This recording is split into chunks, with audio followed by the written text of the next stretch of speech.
नमस्ते भाइयों, मेरा नाम मनोहर है। मैं एक शराबी हूँ। हाय ईश्वर मनोज की बाबू। हाय सभी को नमस्कार। ईश्वर की बड़ी कृपा है और अल्कोहलिक अनोनिमस का निरंतर साथ। आज शराब नहीं पी है, अच्छा लग रहा है। संदीप भाई ने बहुत काफी दिन पहले पूछ लिया था मुझे कि शेयरिंग सुनी नहीं है, बहुत दिन हो गए।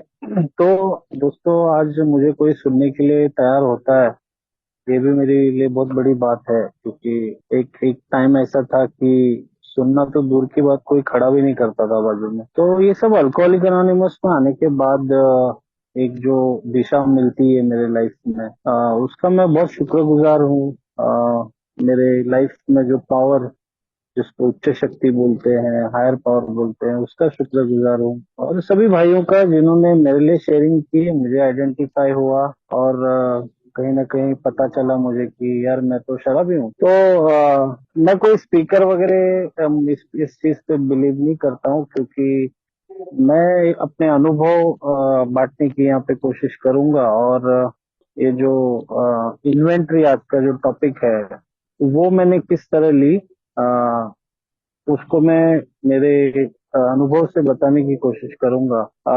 तो जैसे कि हमारा एक फॉर्मेट होता है कि what what we used to be like, what happened and what we are like now. तो मैं कैसा था पहले, क्या हुआ, और आज मैं कैसा हूँ। तो दोस्तों, मैं पहले कैसा था, तो मैं अल्कोहलिक एनोनिमस में जब आया तो अ, बहुत बुरी हालत में आया था मैं। मैं आया था ऐसे नहीं बोल सकता हूँ, बट बल्कि मुझे किसी शक्ति ने लाके बिठा दिया था, ऐसे मैं बोल सकता हूँ। क्योंकि मुझे नहीं पता था मेरा आगे क्या होने वाला है। शराब जिंदगी बन गई थी। राउंड द क्लॉक में शराब पी रहा था। तो अ, उसके बाद क्या हुआ उसमें मैं बाद में आऊंगा। उसके उसके पहले मैं थोड़ा मेरा बैकग्राउंड दे देता हूँ कि मैंने शराब पी 16-17 साल, मैक्स 18 साल मैंने कुछ शराब पी। और मैंने जब वो पहला गिलास या जो पहला प्याला मुंह पे लगाने जा रहा था, तो मेरा उसका आखिरी अंजाम क्या होने वाला है, इसकी मुझे कोई कल्पना नहीं थी। जैसे कि वार्निंग्स मुझे मेरे समाज में, मेरे घर में, मेरे अड़ोस पड़ोस में देख के पता चलता था कि ये शराब अच्छी चीज नहीं है। लेकिन जब मैंने पहली बार शराब पी थी, तो मैंने काफी डर डर के पी थी, क्योंकि मेरे माता पिता को पता नहीं चले। अब ये डर इसलिए भी था क्योंकि अंदर से मुझे पता था, मेरे सबकॉन्शियस माइंड में, या एक बोलते हैं ना कि एक मुझे जानिब थी कि शराब पीना नहीं चाहिए। फिर भी मैं पी रहा था, डर डर के पी रहा था। मेरे माँ बाप को पता नहीं चले। बट जैसे मैंने पिया उसको, तो वो डर चले गया था। और एक नया मनोहर से पहचान हुई थी मेरी। एक जो पहले बोरिंग सा, थका हुआ, किसी से बात नहीं करने वाला, बोलते हैं ना कि कोई पसंद नहीं करता था, मैं खुद को पसंद नहीं करता था। तो शराब पीने के बाद का जो मनोहर है ना, वो मुझे हमेशा अच्छा लगता था। तो शराब मेरे लाइफ में एंट्री कर चुकी थी। और मैं हर हर वो मौका ढूंढता था शराब पीने का। तो जैसे बोलते हैं ना कि हमारा बिग बुक बोलता है कि essentially man and women drink because they like the effect produce by alcohol. मेरे साथ पीने वाले सभी को अच्छा लगा था इफेक्ट। हालांकि सब इसीलिए पीते हैं कि उसका इफेक्ट हमको थोड़ा टेंशन से रिलीज करता है, थोड़ा एक हैप्पीनेस देता है। बट मेरे पे वो इफेक्ट है ना, जो मुझे बिग बुक बोलता है कि इल्यूसिव था, एक मायावी था। वो मायावी मतलब एक कोई बोलता है ना, मोह माया कर गया था मुझसे। और उसकी माया में मैं पड़ के जो 18 साल शराब पी। ऐसे नहीं कि शराब ने मुझे मजा नहीं दिया, बहुत साल मुझे जीने में मदद की। बर्थडे पार्टी, शादियां, पिकनिक, ये सब चीजें जो मैं लाइफ में इवेंट्स कर रहा था, तो शराब एक सेंटर पॉइंट होती थी। पिकनिक में गए तो भाई कितना दारू लेना है, कितना क्या लेना है, कौन सा स्पॉट पे जा रहे हैं, कौन सा वहाँ पे पॉइंट्स देखना है, या फिर ये सब चीजों का लेना देना मुझे नहीं होता था। बाकी बाकी मेरे जो दोस्त होते थे वो सोचते थे कि ये पॉइंट पे जाएंगे, उधर जाएंगे, इधर जाएंगे। मेरा ये हमेशा यही सोच रहता था कि कितनी दारू लेनी है कि वहां से जो वापिस आने तक खत्म नहीं होनी चाहिए शराब। तो इस कदर में शराब एक इम्पोर्टेंट रोल बोल सकते हैं कि मेरे लाइफ में बन चुकी थी वो। और फिर जो डाउनफॉल शुरू होता है मेरे लाइफ में कि रिश्ते खराब होने लगते हैं, थोड़ी हेल्थ खराब होने लगती है, काम पे असर पड़ने लगा। मैं दोस्तों में झगड़ा करने लगा, मैं खुद की बात मनवाने को जिद करने लगा। जो एक पहली बार जो डर के पी रहा था मनोहर, अब पीने के बाद मेरे घर वाले मुझसे डरने लगे, मेरे माँ बाप मुझसे डरने लगे। मेरे अड़ोस पड़ोसी, अगर मैं घर आ रहा हूँ तो अगर वो अगर मेरी बिल्डिंग के अगर स्टेयरकेस पे भी खड़े हैं तो वो साइड में हो जाते थे। तो ये सब मुझसे डरने लगे थे अभी, क्योंकि पीने के बाद मेरा एक जो अनप्रिडिक्टेबल बिहेवियर होता था, मैं क्या बोलने वाला हूँ, क्या क्या बिहेव करने वाला हूँ, ये कोई जानता नहीं था। और मैं खुद भी नहीं जानता था, क्योंकि अ, पीने के बाद मुझे हार्डली कुछ याद रहता था कि आखिरी पैग में किसके साथ बैठ के पिया। कभी कभी पिकनिक में भी जाते थे तो फोटोग्राफ्स में देखता था बाद में। तो मैं ढूंढता था यार कि इसमें मैं किधर हूँ, ये लोग कभी गए इधर साइट सीइंग के लिए, कभी इधर से। तो मेरा जो टाइम जाता था वो शराब में ही जाता था। तो इस तरह जो बोलते हैं ना कि ब्लैकआउट, यहाँ पे आके मुझे पता चला कि इसको ब्लैकआउट बोलते हैं कि इस कदर मैं शराब पी लेता हूँ कि अ, मेरे एक्शंस, मेरे बोलने पे, मेरे बिहेव करने पे मेरा कंट्रोल नहीं होता है। मेरा जो एक थोड़ा बहुत दिमाग जो ऊपर वाले ने दे के रखा था वो काम करना बंद हो जाता है और उठपटांग चीजों में करने लगता था। तो बहुत बुरी हालत होने लगी। फिर एक जो बोलता ना कि मेरे जैसा शराबी जिंदगी में अकेला पड़ने लगा। क्योंकि आधे से ज्यादा लोग तो डर से दूर होने लगे, और जो बच्चे कुचे थे वो अपनी इज्जत को बचाने के लिए दूर होने लगे। अब बच गए घर वाले जो मजबूरी में मेरे साथ रह रहे थे, जैसे मेरी माँ हो गई, मेरी बीवी हो गई, सास ससुर जो एक रिश्ता, उनकी बेटी मेरे घर में है। तो मजबूरी से बोलते हैं ना एक रिश्ता, वो वो थोड़ा बहुत बचा हुआ था। बाकी तो मैं अकेला हो गया था लाइफ में। तो फिर मेरे एक्सीडेंट्स होने लगे। मेरी जॉब जॉब गई बोल नहीं सकता हूँ, क्योंकि मैंने खुद छोड़ दी थी वो जॉब। मैंने जो जॉब मैंने 13-14 साल जॉब की थी वो छोड़ दी थी मैंने, बिना सोचे। तो ये सब चीजें जब लाइफ में हो रही थी तो कहीं ना कहीं लग रहा था कि अ, ये मतलब जो लोग हैं ना, ये एक्चुअली मेरे दिन खराब है तो मुझसे ऐसे बिहेव कर रहे हैं। मैं भी उनको दिखाऊंगा कि मैं क्या चीज हूँ, ये जो जिद थी मेरे अंदर। हालांकि मेरे ऐसे दिन आ गए थे कि मैं जो एक अच्छी ब्रांड की शराब पी रहा था, तो आखिरी दिनों में मैं वो देशी पी रहा था, जो हाथ भट्टी होती है वो पी रहा था, क्योंकि मुझे नींद से उठे वैसे शराब चाहिए होती थी। क्योंकि मेरे हाथ पैर कांपने लगते थे। वो जो छाती होती है उसमें ऐसा बीट्स होता था, हार्ट बीट्स बढ़ता था, ऐसे लगता था कि अभी अटैक आ जाएगा। और जैसे ही मैं अ, एक टैग लेता था 90 का बड़ा सा, तो फिर मैं नॉर्मल हो जाता था। जो मेरा बिग बुक बोलता है कि बिना शराब के मैं रेस्टलेस, इरिटेबल और डिसकंटेंटेड रहता हूँ। जैसे ही मेरे सिस्टम में मैं शराब डालता हूँ तो वो मुझे थोड़ा लगता है कि अब मैं थोड़ा शायद जी पाऊंगा, तो ये फीलिंग मुझे आती थी। और दोस्तों आखिरी दिनों में तो ऐसी हालत हो गई थी कि मैं तो चोरी करके शराब पी रहा था। मेरे घर में ही चोरी करता था, सोना मिला तो मेरे घर वालों ने सब लॉकर बिकर में सब ताले वेले लगाने शुरू कर दिए थे, क्योंकि मुझे जो दिखता था वो मैं छोड़ता था। मैंने सोने की चेन बेच के बोलते हैं ना नाइट लाइफ में एंजॉय किया हुआ है, डांस बार्स ये सब, वहां पे पैसे उड़ाए हैं, क्योंकि दिखाना था मुझे लोगों को कि इतना बड़ा रईस इंसान है ये। तो ये सब चीजें मैं कर रहा था। घर वालों को भी लग रहा था कि अभी इसका विकेट कभी भी जा सकता है, और मुझे भी लगता था क्योंकि मुझे बिना नशे के नींद नहीं आती थी रात को। और अगर मैं ज्यादा पी भी लूं तो मैं 2-2:30 बजे रात को उठता था, और मुझे ऐसा फील होता था कि कोई तो मेरा गला दबा रहा है। हेलुसिनेशन होता था मुझे। और कभी कभी ऐसे भी ख्याल आते थे कि खुद को मार लूं। कभी कभी ऐसे लगता था कि ये फैमिली मेंबर जो सोए हुए हैं उनको चाकू से एक एक वार करके खत्म कर डालूं। तो ये जो पागलपन जो विचार आते थे मेरे एक्शन में कभी हुए नहीं। वो उसके लिए मैं ऊपर वाले का बहुत शुक्रगुजार हूँ, क्योंकि पता नहीं ये ख्याल आते थे मुझे में, और मैं शायद कर भी लेता। तो उतना पागलपन मुझे मेरे ऊपर वाले ने मुझे लेके नहीं गया। और फिर मैं गिड़गिड़ाने लगा, रोने लगा। मेरी माँ सुबह पूजा करती थी रोज।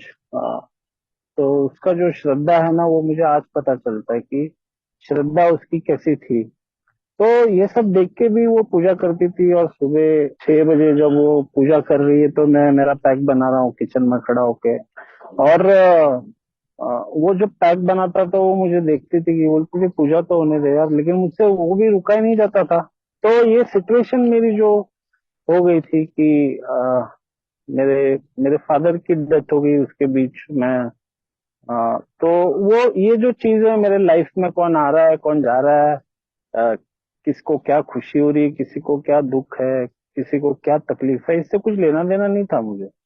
मुझे शराब चाहिए थी, और उसके लिए मैं किसी भी हद तक जाने को तैयार हो जाता था। और फिर मैं गिड़गिड़ा एक दिन ऐसे आया कि मेरी माँ जो इतना पूजा करती है तो यार बचा ले मुझे, नहीं तो ये शराब तो छुड़ा दे, नहीं तो कुछ रास्ता तो दिखा यार। मतलब मैं बोर हो गया, कंटाल गया लाइफ से। और दोस्तों मुझे अल्कोहलिक एनोनिमस का तब जाके मैसेज मिला, और यहाँ पे मैं मेरी गाड़ी पार्क हो गई अल्कोहलिक एनोनिमस में। कुछ पता नहीं था आगे क्या होने वाला है। अकेला सा एक बंदा अल्कोहलिक एनोनिमस में आके बैठा, और यहाँ पे जो डिसीज की बात हुई कि एक बीमारी है, मुझे बोला गया कि तू बुरा नहीं है यार, तू तू बीमार इंसान है, तू बुरा इंसान नहीं है ना। You are not a mad man, you are not a bad man, you are a sick man. ऐसा मुझे एक शेयरिंग में बोला गया था कि तू पागल नहीं है, तू बुरा नहीं है, तू एक बीमार इंसान है। और जो गले लगाया तो कहीं ना कहीं लगा यार मुझे कि ये लोग शायद मुझे समझ पाएंगे, है ना, क्योंकि मेरी मेरी भाषा बोल रहे थे ये लोग। और मैं आते गया, अल्कोहलिक एनोनिमस की मीटिंग करते गया, शराब से दूर होने लगा। घर वाले को भी एक आशा मिलने लगी कि भाई ये जा रहा है लेकिन आ रहा है, लेकिन बिना शराब पिए आ रहा है। तो वो भी खुश होने लगे। लेकिन वो उनको हिम्मत नहीं हो रही थी पूछने की कुछ, क्योंकि मेरा जो रवैया होता था वो उनका उनके दिमाग पे वो असर किया था बहुत। तो पूछते नहीं थे मुझे कुछ, चुपचाप खाना बिना दे देते थे घर पे रात को, और मैं खा के सो जाता था। हालांकि शुरू के दिनों में मुझे नींद नहीं आती थी। मैं रात को 3-3, 4-4, 5-5 बजे तक जगता था शुरू के दिनों में। और कुछ हफ्ते बीते, महीने बीते, है ना, तो कहीं से कहीं ना कहीं अंदर से एक आवाज आने लगती है कि हाँ यार मैं एक शराबी हूँ। मेरी लाइफ में मैंने बहुत कोशिशें की। कभी तो कंट्रोल में पी पाऊंगा, कभी तो थोड़ा मजे ले पाऊंगा, लेकिन अल्कोहलिक एनोनिमस बोलती है कि अगर तुम एक रियल अल्कोहलिक अगर बन गए हो तो तुम्हारे जिंदगी में वो दिन आना अभी इम्पॉसिबल है। तो रियल अल्कोहलिक बोले तो क्या, तो मैं तो यही सोचता था कि यार सब लोग तो पीते हैं, ये तो ये हमको ही कैसे बीमारी लग गई। तो उसका भी अल्कोहलिक एनोनिमस मुझे बोलती है कि when you honestly want to but you find you can not quit entirely, और when you drink you have a little control over the amount you take. ये दो चीजें मुझे बोलती है कि एक प्रामाणिक इच्छा है शराब छोड़ने की लेकिन छूट नहीं रही है, या फिर शराब पीने को जाता हूँ तो उसका प्रमाण पे कंट्रोल नहीं होता है मेरा, मैं कितना पी रहा हूँ, कैसे पी रहा हूँ, किधर गिर रहा हूँ, कंट्रोल नहीं होता था। या फिर जो ऑब्सेशन जिसको बोलते हैं कि प्रामाणिक इच्छा है मेरी, 2 महीने छोड़ा हूँ, 4 महीने छोड़ा हूँ, फिर पीने को जो दिल करता है कि चल आज आज थोड़ी लगाते हैं, तो वो रुक नहीं पाता था मैं।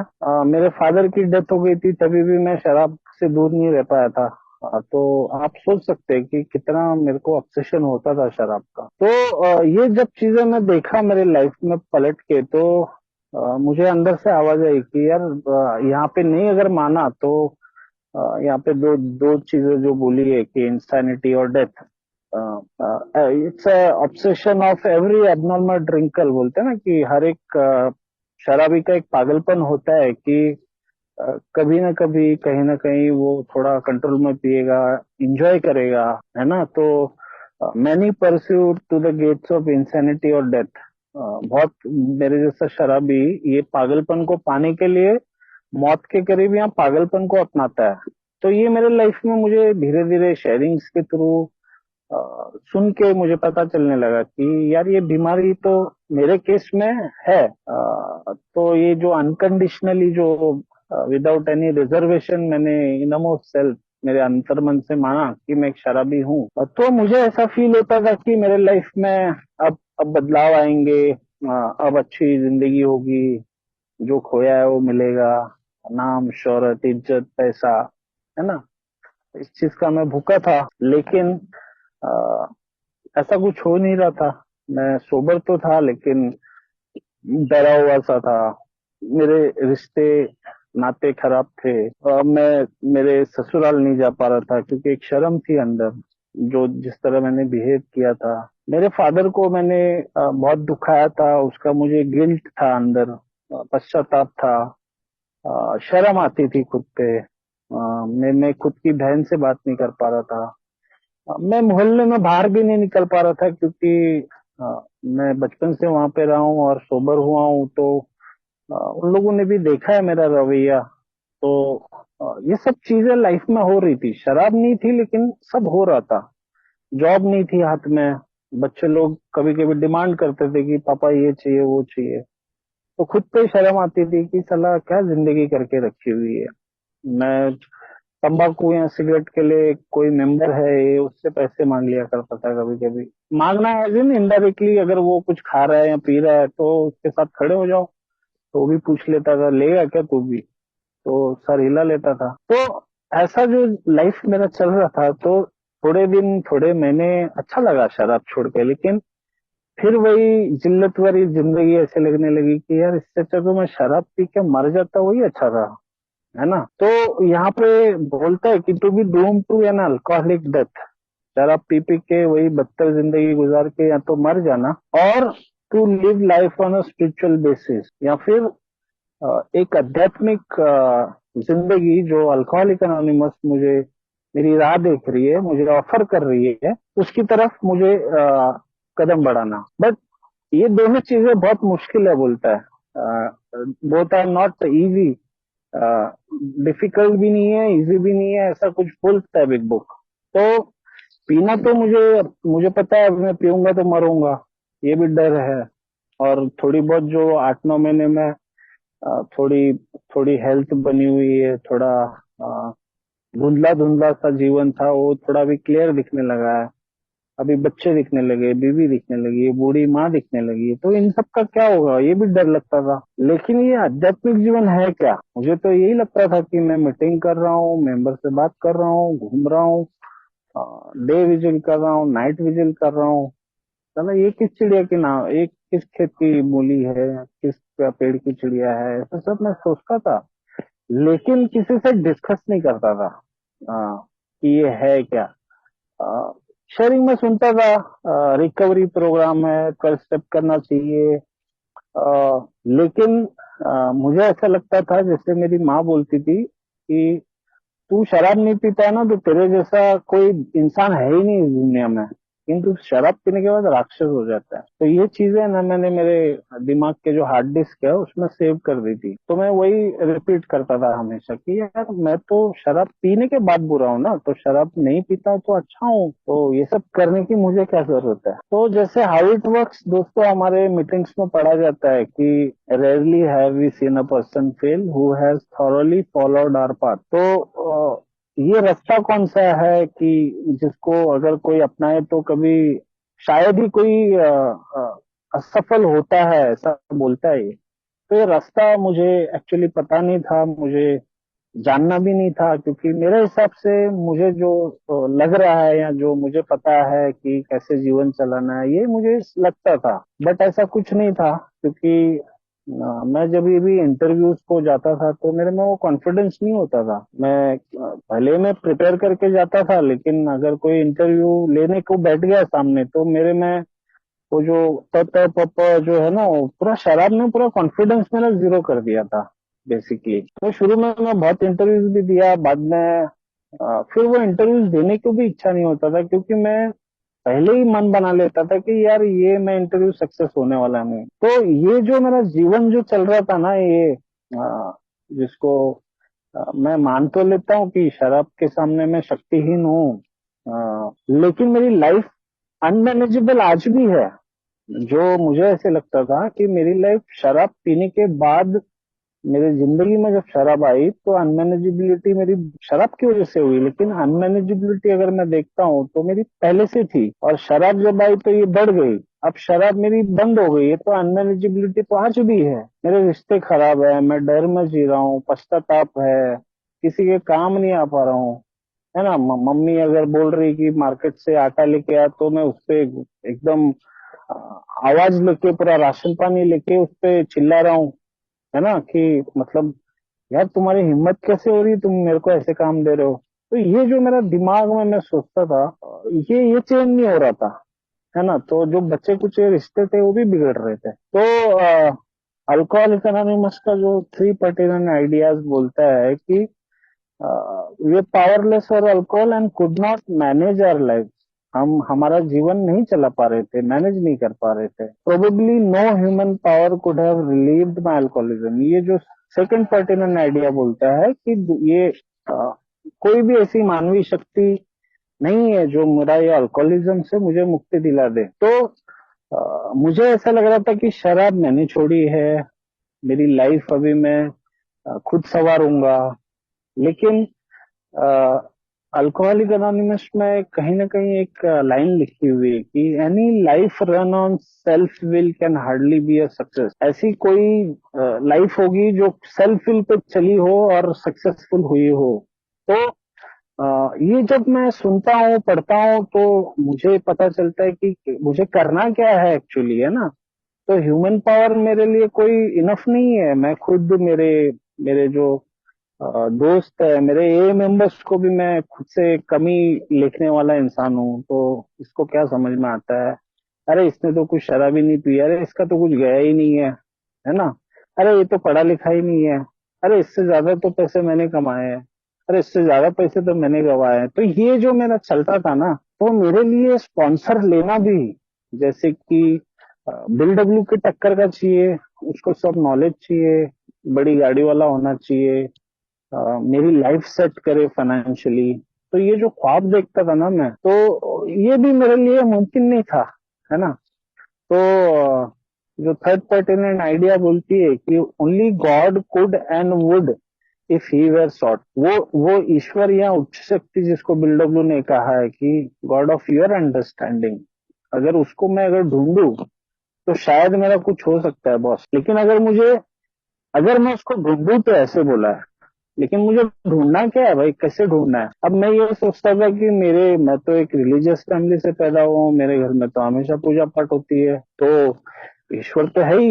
लेकिन जो वी एग्नोस्टिक है उसमें मुझे क्लियर कट बोलता है कि in every man women and a child there is a fundamental idea of God. हर एक स्त्री, पुरुष और बच्चे में एक ईश्वर का या एक शक्ति का अंश होता है। वो कहीं ना कहीं छुप जाता है या चले जाता है।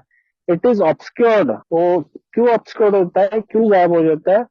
क्योंकि फॉर्म जो दिखा हुआ मैं जिंदगी जी रहा हूँ, कोई कोई ऐसी घटना हो गई मेरे लाइफ में कि मेरे ईश्वर पे मेरा विश्वास टूट गया, या फिर वर्शिप ऑफ अदर थिंग, जैसे मैं दूसरी चीजों की पूजा करने लगा ईश्वर को साइड में करके। तो दूसरी चीजें बोले तो पैसा, लड़कियां, सेक्स, हवस, नाम, शोहरत, है ना। तो ये सब चीजें, या फिर कोई घटना हो गई मेरी लाइफ में, तो अभी जैसे मेरी गर्लफ्रेंड मुझे छोड़ के गई, तो उसका दोष भी मैं ऊपर वाले को देता था। मेरे फादर की डेथ हो गई तो उसका दोष भी मैं उसको देता था।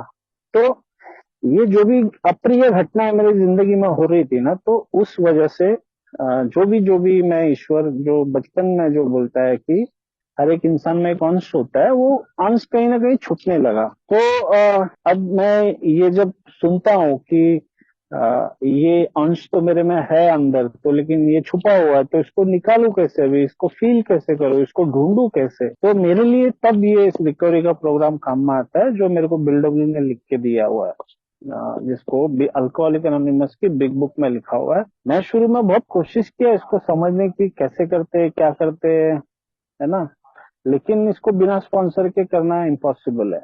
ये मेरा अनुभव है, मैंने बहुत कोशिश की है, मुझसे नहीं हुआ है। तो अ, ये जो हायर पावर को ढूंढने का जो एक मार्ग मुझे बताया है कि सेकंड स्टेप जो भी बोलती है कि कोई एक शक्ति है जो मुझे मेरा इंसैनिटी वापस दिलाएगी। तो इसके पहले तो मुझे मानना है कि मैं इंसान आदमी हूँ, ये तो मैं मानता ही नहीं था पहले। तो धीरे धीरे ये स्वीकार आने लगता है। और थर्ड स्टेप में जो मैं बोलता हूँ कि मेरी इच्छा और जीवन to the care of God of my understanding, मैं उसकी देखरेख में देने को तैयार होता हूँ। लेकिन ये थर्ड स्टेप के बाद है ना, बोलता है कि ये इसका इफेक्ट ज्यादा दिन नहीं रहता अगर मैं आगे जाके फोर्थ स्टेप नहीं करूँ तो।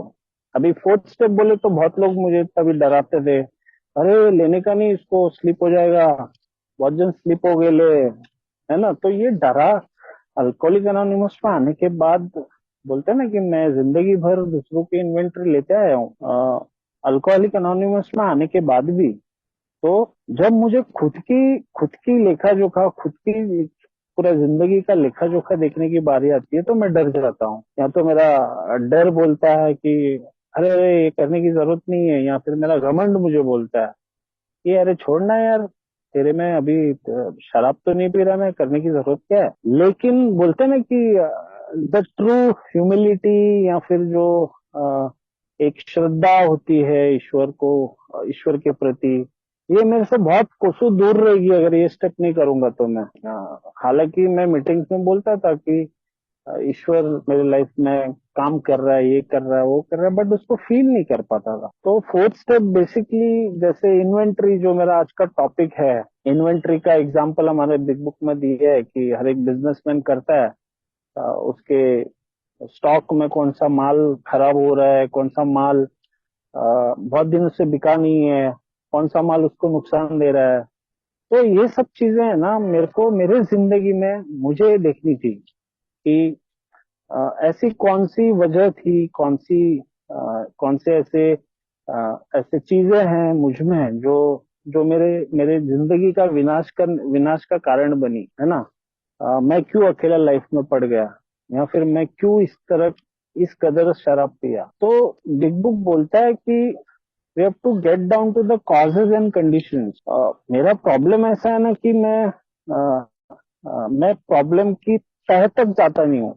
अल्कोहलिक एनोनिमस मुझे बोलती कि we get down to the causes and condition. मैं मुझे वो कारण क्या थे, वो कंडीशंस क्या थी कि मैं इतना पागल हो गया था शराब के लिए, और मैं मौत को अपना रहा था लेकिन शराब नहीं छोड़ रहा था। मेरे रिश्ते नाते में बलिदान करने को तैयार हो रहा था लेकिन शराब नहीं छोड़ रहा था।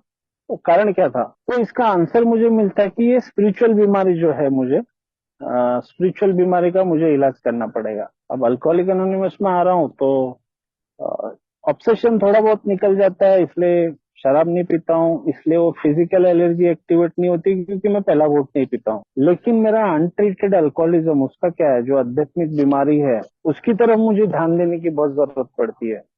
और कहीं ना कहीं वो लगा मुझे कि मुझे अभी इसकी तरफ देखने की जरूरत है ना। तो फोर्थ स्टेप इन्वेंटरी जो मेरी जिंदगी का लेखा जोखा, अ, अभी इसको भी मेरे को ऐसे अलग अलग भागों में बांटा हुआ है। बहुत लोग अपना अलग अलग तरीके से लेते हैं स्टेप्स। फोर्थ स्टेप इन्वेंटरी जो भी है, कोई लाइफ स्टोरी लिखता है, कोई क्या लिखता है ना। तो बिग बुक मेरे जो स्पॉन्सर है उन्होंने मुझे बिग बुक के थ्रू लेके गए, और वहां पे जो डायरेक्शंस बताए, क्लियर कट डायरेक्शन जो बिल डब्ल्यू ने मेरे लिए लिखे, वो मुझे फॉलो करूंगा तो मुझे वो हायर पावर का एहसास होगा, ऐसा प्रोमिसेस में लिखा हुआ है। तो ये जो तीन जो भागों में बांटा हुआ है मेरी इन्वेंट्री, एक तो रिजनमेंट है, दूसरा मेरा फियर है, और तीसरा मेरा सेक्स कॉन्डक्ट है। तो ये मैं एक एक एग्जांपल दूंगा क्योंकि मेरे पास टाइम ज्यादा नहीं है। तो जो फोर्थ स्टेप की इन्वेंट्री, उसमें रिजनमेंट जो आता है कि इसका एक्चुअली मीनिंग होता है, लैटिन वर्ड है, इसका मीनिंग होता है कि फिर से फील करना।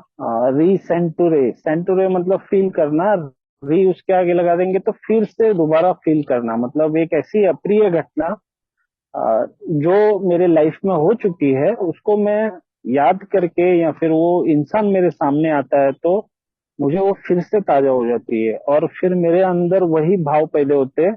जैसे एक गुस्सा अंदर से आता है, उबलता है, मेरी आंखें थोड़ी लाल हो जाती है, सांसें फूलने लगती है, या फिर डर की, जो भी है, जो भी एक फीलिंग बोलते हैं ना जिसको, लेकिन ये अनप्लीजेंट फीलिंग है।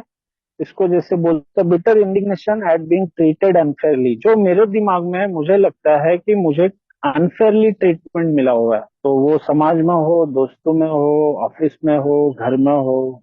मेरे हिसाब से जो मुझे लगता है कि मुझे ट्रीटमेंट अनफेयर हुआ है, मेरे साथ इनजस्टिस हुआ है, मेरे साथ गलत हुआ है, ये मुझे लगता है, और मैं वो फीलिंग में हमेशा जीता हूँ उस इंसान को लेके। तो ये सब चीजें जब मैं देख रहा हूँ तो मुझे रिजनमेंट इन्वेंटरी भी अलग अलग भागों में बांटी है।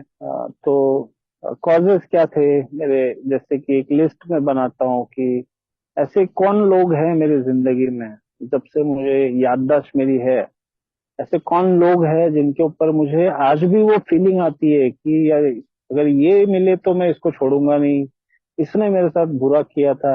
तो ये जो फीलिंग है ना, उसमें से ज्यादातर मेरे घर के ही लोग होते हैं। तो मैं एक एग्जांपल दूंगा उसका कि मेरी बीवी मेरे नाम पे मेरे लिस्ट में टॉप पे थी। मेरे माँ बाप भी थे, मेरी बहन थी, सब थे, रिश्तेदार सब थे। टोटल नाम मोर देन 150 थे, लेकिन मेरे लिस्ट में मेरी वाइफ का नाम था, तो उसका मैं एग्जांपल बता रहा हूँ। तो वाइफ तो मेरे लाइफ में बहुत बाद में आई, है ना। तो फिर भी वो टॉप पे क्यों गई? क्योंकि आ, मुझे मुझे ऐसे लगता था कि मैं एक माँ का लाडला इंसान, लाडला बेटा, मुझे जो ट्रीटमेंट मेरी माँ दे रही थी, मेरे पिताजी दे रहे थे, ये वाइफ आने के बाद मुझे वो ट्रीटमेंट नहीं मिल रही है जो मैं उसका हकदार हूँ। ये हमेशा मैं सोच के जिया हूँ। और जब मेरी शादी हुई थी तो मेरी मेरी वाइफ जो है वो भी जॉब पे थी। तो जब उसकी सैलरी आई थी तो मैं पूछा था उसको कि तेरी सैलरी कितनी है, तो उसने मुझे एक एक्स अमाउंट बोला था कि ये मेरी सैलरी है। और कुछ महीने बाद मुझे जब पता चला कि उसकी एक्चुअल सैलरी कितनी है, जो उसने मुझे बताई थी एक्स अमाउंट, उससे कहीं ज्यादा बढ़ के थी। तो मैंने काफी झगड़ा किया उससे। मैं जो उसको बोलने लगा कि अ, पति से ऑनेस्ट रहना चाहिए, पति से ईमानदार रहना चाहिए, तू ऐसी है वैसी है, तेरे माँ बाप ने यही सिखाया क्या तुझे, है ना। काफी झगड़ा हुआ था। तो ये अल्कोहलिक एनोनिमस में आने तक है ना, ऐसे कई चीजों पे मैंने उससे झगड़े किए। रात रात को उसके माँ बाप को फोन करके गाली दी है, तुम्हारी लड़की को तुम लेके जाओ, ये लेके जाओ, मेरी जिंदगी इसने खराब कर दी है। तो ये जो छोटी छोटी बातों पे मैं चिढ़ जाता था, तो मुझे कभी ये इस बात का एहसास नहीं होता था कि वो ट्रिगर पॉइंट क्या था मेरा। ट्रिगर पॉइंट यही था कि मेरे को जो ट्रीटमेंट मिलता था उससे, वो मुझे और जलाता था और गुस्सा दिलाता था। तो एक मनोहर है ना, वो हमेशा मुझे चढ़ाता था, ये बोलता था कि भाई देख तेरी बीवी तेरे को कैसा ट्रीटमेंट कर रही है ना। तो जब मैं ये इन्वेंटरी देखता हूँ ना मेरी रिजनमेंट की, तो इसमें मेरा नाम आता है मेरी बीवी का, कि मेरी बीवी क्यों क्यों भाई उस पर गुस्सा क्यों है तू। तो इसने मेरे साथ ऐसी ऐसी घटनाएं हुई है। ये पिकनिक में चली गई तो मुझे नहीं बोली, इसने मेरे को सैलरी छुपाई। तो सैलरी का मैं एक एग्जांपल बता रहा हूँ। तो सैलरी छुपाई, मैंने वो रीजन बताया, इसकी वजह से मैं रिजनफुल हूँ। ये घटना इसलिए बता रहा हूँ क्योंकि शादी के तुरंत बाद हुई थी, इसके लिए मैं बता रहा हूँ। तो उसका कारण ये था कि उसने मुझे सैलरी झूठी बताई। तो आगे आगे मेरा क्या हर्ट हुआ है इसमें, अब मेरा दुखा क्या है, मेरे को किस बात का दर्द दर्द हुआ है। तो जो मेरा सेल्फ एस्टीम बोलता है ना कि एक आत्मसम्मान मैंने बना के रखा है मेरी नजरों में। मैं जिन लोगों में उठा हूँ, जिन लोगों में बैठा हूँ, जो मेरी सोच मैंने अपनाई है, उसकी उसकी जो हिसाब से मैंने एक मनोर को बना के रखा है कि वो इतना इज्जत का हकदार है, उसका कोई दिल नहीं दुखा सकता है, उसको कोई गलत बोल नहीं सकता है, उसको कोई गलत ट्रीट नहीं कर सकता है। ये जो मैंने मेरे नजर में बना के रखा था, तो मेरी बीवी हमेशा मुझे दुखाती थी। तो मेरा सेल्फ एस्टीम, मेरा आत्मसम्मान को ठेस लगी हुई है भैया। अब मेरी एक्सपेक्टेशन क्या थी, मेरी जो महत्वाकांक्षा क्या थी, कि जैसे मेरी मेरी माँ मेरे पिताजी का मान करती है, मेरे पिताजी का आदर करती है, मेरे पिताजी की सेवा करती है, वैसे ही मेरी बीवी मेरा करना चाहिए। हालांकि वो काम कर रही है, मेरे से ज्यादा पगार कर रही है, पगार कमा रही है, लेकिन मेरी अपेक्षाएं बोलते हैं ना, जो एम्बिशन, वो ये थी कि यार मेरी माँ ने तो ऐसा सब किया, तो ये क्यों नहीं कर रही मेरा। लेकिन मैं कभी ये नहीं सोचता था कि मेरे पिताजी का बिहेवियर तो बहुत अच्छा था, साले मेरा खुद का कैसा बिहेवियर कैसा था। तो ये जो चीजें मैं कंपेयर करता था ना कि यार मेरी माँ तो ऐसे करती है, लेकिन मेरा पिताजी उस लायक था, मैं उस लायक था क्या, नहीं था। लेकिन ये मुझे कभी दिखता नहीं था, तो मेरी अपेक्षाएं भंग हो रही है, उसकी वजह से मेरे रिलेशन खराब हो रहे हैं, मेरी बीवी से रिलेशन खराब हो रहे हैं। अब बीवी से पंगे हो रहे तो मेरे बच्चे मेरे से डर रहे हैं। अब बीवी की वजह से मेरे सास ससुर को मैं गालियां बक रहा हूँ, वहां भी मेरे रिश्ते खराब हो रहे हैं। मेरी माँ मेरे से डर रही है कि यार अगर ये कुछ कर देगा तो शायद डोमेस्टिक वायलेंस का केस न डाल दे इस पे। तो ये सबको है ना, मैंने पूरी एक तूफान ला के रखा हुआ था मेरी लाइफ में, सबको डरा के रखा हुआ था। किस वजह से? क्योंकि मेरा मेरा प्राइड को हर्ट हो रहा है, मेरा सेल्फ एस्टीम, मेरा आत्मसम्मान को थोड़ी ठेस पहुंच रही है, मेरा मेरा जो बोलते हैं ना कि अपेक्षाएं भंग हो रही है। तो ये सब चीजें, मेरे रिलेशन खराब हो रहे हैं, मैं डर में जी रहा हूँ, यार मेरे पे ऐसा तो नहीं कर देगी, या फिर ये किसी के साथ रिश्ता तो नहीं बना लेगी, या फिर मेरे पे चीटिंग तो नहीं करेगी। इस डर में मैं जी रहा हूँ, है ना। तो सेक्स रिलेशन भी खराब हो रहा है, तो ये सब चीजें मेरे खराब हो रहे हैं। मैं बोल रहा हूँ कि ये सब हुआ है, लेकिन अब मुझे दूसरा पार्ट देखने को बोलता है मेरा इन्वेंटरी कि भैया तू इधर कहाँ पे, तू कहाँ गलत था इसमें, ये तू सोच ले। तो जैसे मेरी बीवी ने, चलो मान लेते हैं कि तेरी बीवी ने सैलरी छुपाई तुझसे, लेकिन तू कहाँ गलत था? तो गलत तो मैं जब मैं खुद का देखता हूँ कि मैं कहाँ स्वार्थी था, मैं डिसऑनेस्ट कहाँ था, मैं स्वार्थी कहाँ था, मैं कहाँ सेल्फिश था, है ना। तो ये जब चीजें, मैं सेल्फ सीकिंग कहाँ था, मैं यहाँ पे मैं डरा हुआ था क्या, तो ये सब चीजें जब मैं देखता हूँ, तो अब पूरा गेम मेरे पे घूम जाता है ना। अब तक मैं बीवी को दोष दे रहा था, अब गेम पूरा मेरे पे घूम जाता है कि स्वार्थी, मैं इतना स्वार्थी हूँ कि मुझे ऐसे लगता है कि मेरी बीवी की जो सैलरी है ना, वो भी वो मुझे दे, और मुझे हर महीने मांगे कि भाई इतना दो इतना दो। क्यों? क्योंकि मुझे मेरे पे खर्चा करना है, मुझे घूमना है, मुझे मजे करने हैं। मुझे शराब के लिए मेरी जो सैलरी है वो कम पड़ रही है, तो बच्चों का वो घर चला रही है, बच्चों का स्कूल फीस कर रही है, इससे मेरा कोई लेना देना नहीं है। लेकिन वो जो सैलरी वो कमा रही है, उसका पूरा हिसाब मुझे चाहिए। तो इस बारे में तो मैं बहुत सेल्फिश हूँ। तो जो स्वार्थीपना मुझे दिखता है इसमें, अब मैं डिसऑनेस्ट भी हूँ, कभी कभार उसने मुझे पैसे भी दे दिए, तो वो पैसे मैं अच्छे खर्च नहीं करता था, बच्चों पे नहीं खर्च करता था, मैं रंगरेलियां उड़ाने में खर्च कर लेता था, मेरी शराब पे खर्च करता था। तो उसको तो मैं कुछ और ही रीजन बताता था, किसी दोस्त को मदद कर दी, उसको हॉस्पिटल के लिए चाहिए था। तो ये डिसऑनेस्ट भी हूँ मैं, स्वार्थी भी हूँ, है ना। तो ये प्रॉब्लम जो है ना, ये प्रॉब्लम उसमें नहीं था, प्रॉब्लम मेरे में था। तो ये जो एटीट्यूड मेरा बदलना था, कि जो मैं बोलता हूँ ना कि मेरे जो resentment is the number one offender बोलता है, कि इससे सभी आध्यात्मिक बीमारियां का एक एक खुलता है। मतलब इट्स को इंग्लिश में बोला हुआ है कि it's root of all troubles, मतलब पूरा आध्यात्मिक बीमारियों का जड़ ही ये है रिजनमेंट, है ना। तो अब ये सब होने के बाद होता क्या है कि मैं डर में जीता हूँ, मैं डिसऑनेस्ट हूँ, स्वार्थी हूँ, ये सब मुझे पता चलने लगता है। अब ये हो गया मेरा रिजनमेंट, जो जो मुझे मेरा पार्ट देखने को बोला है कि सामने वाला अगर गलत भी है तो मुझे वो नहीं देखना है, क्योंकि इन्वेंट्री उसकी नहीं है, इन्वेंट्री मेरी है, मैं किधर लाइफ में गलत था। तो ये ऐसे कई किस्से हैं, जैसे मेरे माँ बाप उनको प्रॉपर्टी मेरे नाम पे करो, मेरी बहन को मत दो। तो ये जो मेरी अपेक्षाएं होती थी, अगर वो नहीं बोल रहे तो फिर उसके ऊपर मैं बहन से भी झगड़े कर रहा हूँ, घर पे माँ बाप से भी झगड़े कर रहा हूँ। तो ये बहुत सारी चीजें, resentment is the number one offender, it stems all form of spiritual disease, ऐसा बोला है। अब ये रिजनमेंट मेरे को निकाल नहीं सकता हूं मैं, है ना। तो इसके लिए भी मुझे वो ईश्वर की मदद चाहिए, क्योंकि मुझे खुद में निकालने की इतनी औकात नहीं है रिजनमेंट।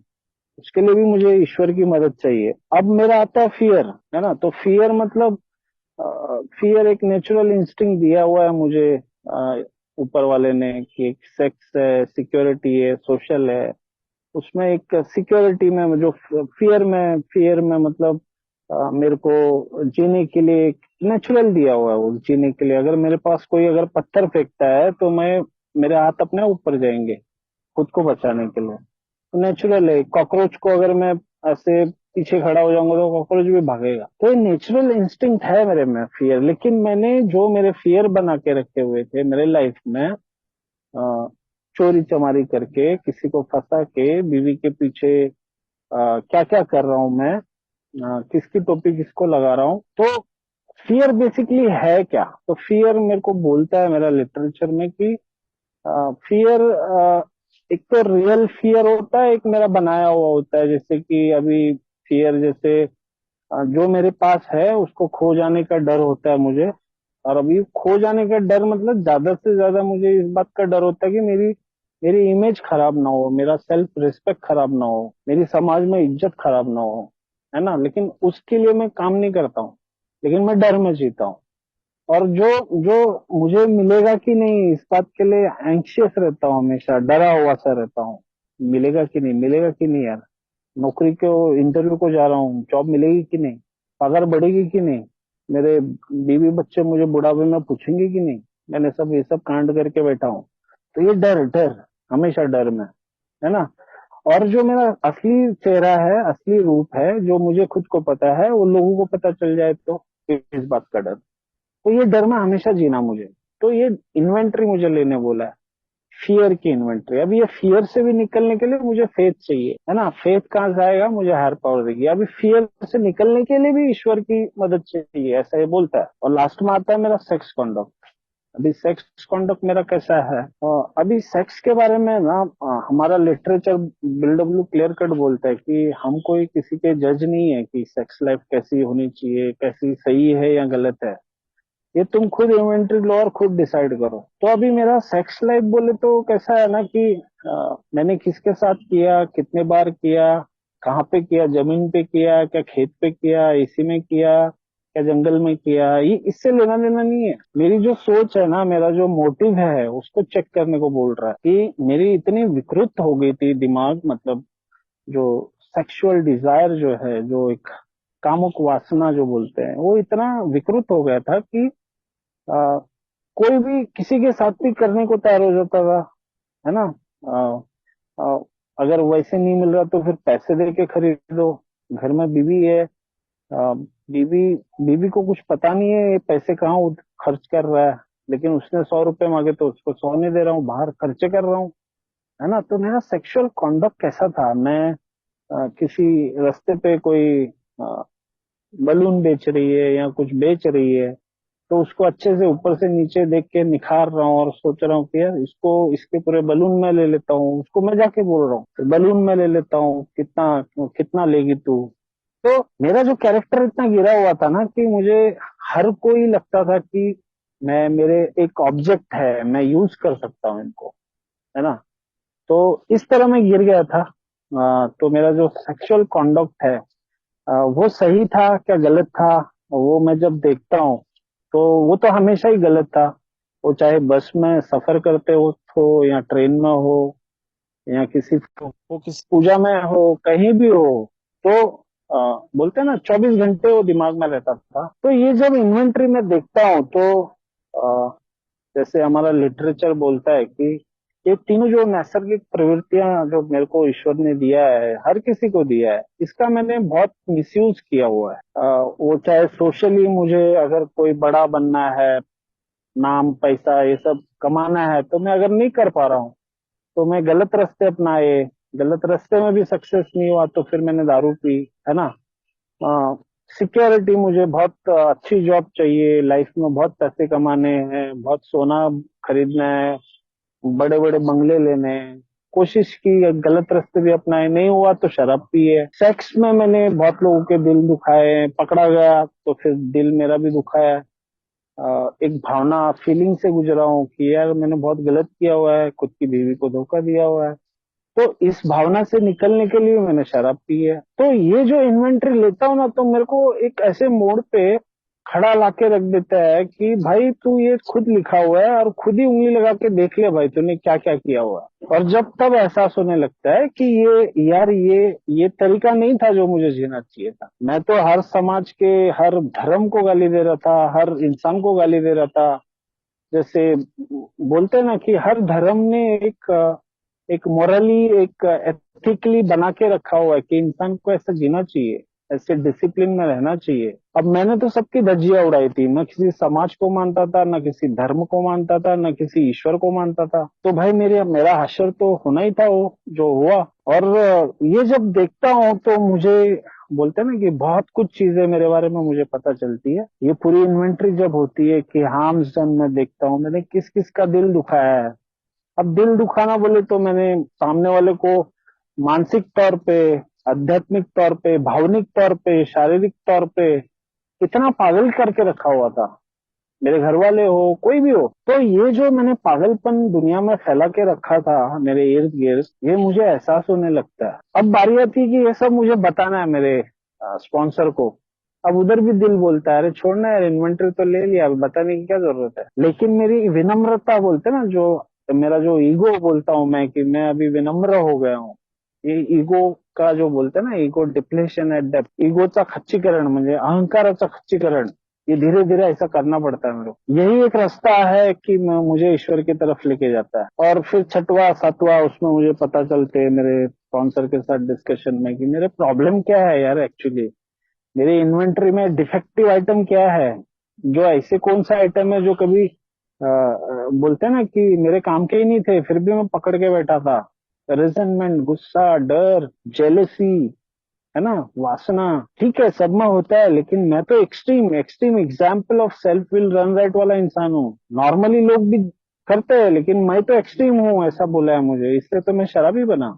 ये मैं मेरी बात कर रहा हूँ, मैं किसी और की बात नहीं कर रहा हूँ। और सातवें स्टेप में फिर से मेरे को ईश्वर के पास जाना है, भाई तू मेरे से निकाले सब। आठवां नौवां में मुझे रिलेशन बनाने हैं, जो मेरे बिगड़े हुए थे, जिस सास ससुर को गाली दिया था उनसे अमेंड करना है, सॉरी बोल के नहीं, वैसे मेरा व्यवहार बदल के। अब व्यवहार बदलेगा तो कैसे पता चलेगा, मेरी बीवी मुझे, मेरी बीवी जो है वो उसके माँ बाप को बताएगी कि हाँ अभी ये बदल रहा है, अभी अच्छा ध्यान देता है घर पे। तो अब नेचुरली है, उसके माँ बाप को अगर पता चलता है कि हमारा जमाई बदल रहा है तो वो भी अच्छे से रहेंगे मुझसे। तो ये सब चीजें दोस्तों, अल्कोहलिक एनोनिमस है ना, फिर से मुझे एक इंसान बनाती है। और फिर मुझे ये जो मेरे लाइफ में जो कचरा करके रखा हुआ था मैंने, ये जो मेरे लाइफ में मैंने जो एक धुमाकुल डाल के रखा था, जो बवंडर मचा के रखा था, ये फिर से ना हो, इसके लिए मुझे 10 स्टेप इन्वेंटरी रोज लेने को बोला है। भाई तू देख फिर से, तू किधर रिजनफुल, तू रिजनफुल था क्या आज, किसी से खुन्नस खाया क्या, तू आज सेल्फिश था क्या, स्वार्थी था क्या, तू आज डरा हुआ था क्या, है ना। तो ये चीजें, जैसे रिजनफुल, डिसऑनेस्ट, फेयरफुल, सेल्फिश, ये चार चीजें मुझे रोज देखनी है, देखनी पड़ती है। उसको आदत डालना पड़ता है। जैसे इसको बोला ना, वे ऑफ लिविंग, ये जीने का तरीका मुझे अपनाना पड़ता है। नहीं तो मेरा कैसा है ना, मेरा हाँ, मैं एक ऐसा शराबी हूँ कि बेलगाम हूँ। मेरे को लगाम नहीं होती है, ये लगाम मुझे सिर्फ ऊपर वाला ही लगा सकता है। तो ईश्वर ने एक जो दूसरा जीवन दिया है मुझे आज, तो वो उसमें मैं ईश्वर की इच्छा क्या है थोड़ा जानने की कोशिश कर रहा हूँ। क्या आज भी सभी के जिंदगी में भगवान बनने की कोशिश कर रहा हूँ। मेरे घर वालों के, मेरा कोई स्पॉन्सी है तो अगर मैंने उसको कदम कराए तो उसके लिए मैं भगवान बनने की कोशिश कर रहा हूँ, ये मुझे देखना पड़ता है रोज। मेरा कोई स्पॉन्सी है, कोई किसी को मदद कर रहा हूँ, मुझे कहीं ना कहीं पता चल जाता है अरे यार ये तो दूसरे से कार्यक्रम ले रहा है, तो अंदर से जो फीलिंग आती है गुस्सा, उस पे मैं चेक पॉइंट रख रहा हूँ क्या, कि भाई एक तू ही इंसान है क्या जो अल्कोहलिक एनोनिमस में आया हुआ है ना। तो ये जो मैं फिर से भगवान बनने की जो मेरा ईगो ऊपर आता है ना बार बार, कभी कभी मेरी बीवी मेरे को पूछ लेती है कि ये साड़ी जो पहनी है वो कैसी लग रही है। भले अच्छी नहीं लगे, लेकिन उधर थोड़ा डिसऑनेस्ट होना पड़ता है, बोलना पड़ता है कि हाँ बहुत अच्छी लग रही है, भाई इसका दिल नहीं दुखे ताकि। तो इतना चलता है, लेकिन डिसऑनेस्टी से किसी का नुकसान हो, मेरा स्वार्थ से किसी का नुकसान हो, या फिर मैं पछतावे में जाऊं, तो बेसिकली बिल्डब्ल्यू 10 स्टेप में 12 by 12 में बोलता है कि इट्स अ स्पिरिचुअल एक्सियोम, एक सिद्धांत है ये आध्यात्मिकता का, कि whenever you are disturb, no matter what the cause is, आप कभी भी अगर डिस्टर्ब हो, कारण कोई भी हो, there is something wrong with you, आपके साथ कुछ तो गलत है। तो ये जब मैं खुद में देखता हूँ, न कि दूसरों में इन्वेंटरी लेके, कि भाई मैं क्यों क्यों डिस्टर्ब हुआ आज, क्यों मेरे हिसाब से नहीं हो रहा है इसलिए मैं डिस्टर्ब हूँ, मेरी अपेक्षाएं भंग हो रही है इसलिए मैं डिस्टर्ब हूँ, जिस रूम में मैं जा रहा हूँ उधर मेरे को शेयरिंग नहीं मिली इसलिए मैं डिस्टर्ब हूँ। तो ये जो है ना मेरा मैं ही हूँ, हर जगह मैं ही दिखता हूँ खुद को, सेल्फ सीकिंग, सेल्फ सेंटर्ड, इससे मेरे को बाहर निकलने को बोलता है, और ईश्वर की इच्छा देखना भाई। तो ये चीजें दोस्तों मैं बोल तो रहा हूँ, बहुत कुछ बोला भी मैंने, जो जो जो मुझे पता चला मेरे बारे में और जो मैं आज फॉलो कर रहा हूँ। लेकिन ये फॉलो करने में ना, जैसे बोलते हैं कि ये ईश्वर के नजदीक लेके जाता है मुझे 11th तक। मैं कंटिन्यू, अब 10 स्टेप यही बोलता है कि continue to take personal inventory.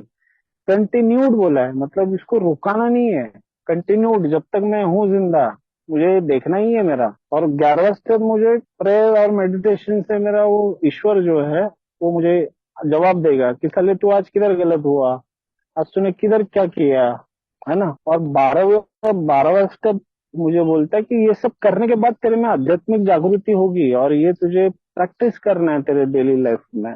और ये जो नया कोई भाई आया है उसको फ्री में देना है, तो मैं फ्री में दे रहा हूँ क्या, उसके बदले भी अपेक्षा कुछ रख रहा हूँ कि भाई मुझे मेरा नाम दो, मेरा सम्मान दो, है ना।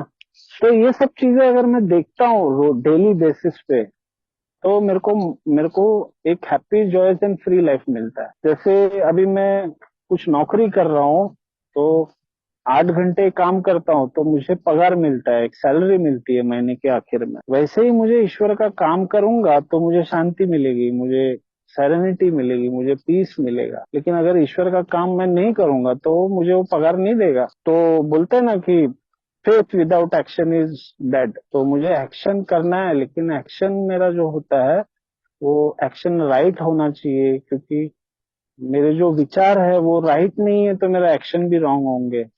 तो ये विचारों को लगी हुई बीमारी जो कहा गया था कि मेरे विचार ही गलत थे ना।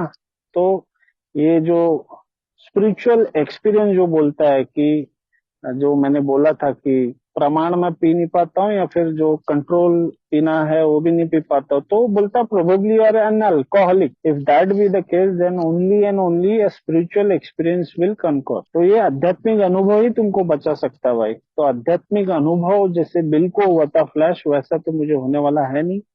मुझे एजुकेशनल वैरायटी का होता है, जो धीरे धीरे धीरे धीरे मुझे पता चलता है कि भाई, और मेरे में चेंज लाता है आध्यात्मिक अनुभव, मतलब चेंज होता है पूरा, प्रोफाउंड पर्सनैलिटी चेंज, मेरा दृष्टिकोण बदलता है, मेरा नजरिया बदलता है, मेरा बोलने का तरीका बदलता है, एक कॉन्फिडेंस आता है, डर नहीं होता है, खुशी का एहसास होता है, दूसरों की खुशी में भी खुशी होती है, पहले तो जेलसी होती थी। तो ये सब प्रोफाउंड पर्सनैलिटी चेंज है ना, एक इंसान को बनाता है, इतना पावर है ये अल्कोहलिक एनोनिमस का प्रोग्राम में। तो इन्वेंट्री जो मैं जिंदगी में हमेशा दूसरों के लेते आया था, आज मैं लेता हूँ कभी कभार, बट ज्यादातर खुद की लेता हूँ, क्योंकि वो मेरे लिए बहुत ज्यादा जरूरी है। तो मेरा टाइम भी हो गया है, मैं रुकूंगा यहाँ पे। आप लोगों ने शांति से सुना। पता नहीं मैं बोलते गया, किसी लोगों को अगर ये बात अगर गलत लगी हो, या फिर अगर उससे सहमत ना हो, तो छोड़ सकते हैं। ये मेरे पर्सनल अनुभव थे जो मैंने अल्कोहलिक एनोनिमस में आके सीखे हैं। तो मैं इस ग्रुप का बहुत धन्यवाद करूंगा कि मुझे इनविटेशन दिया। शुक्रिया। Thank you chairman.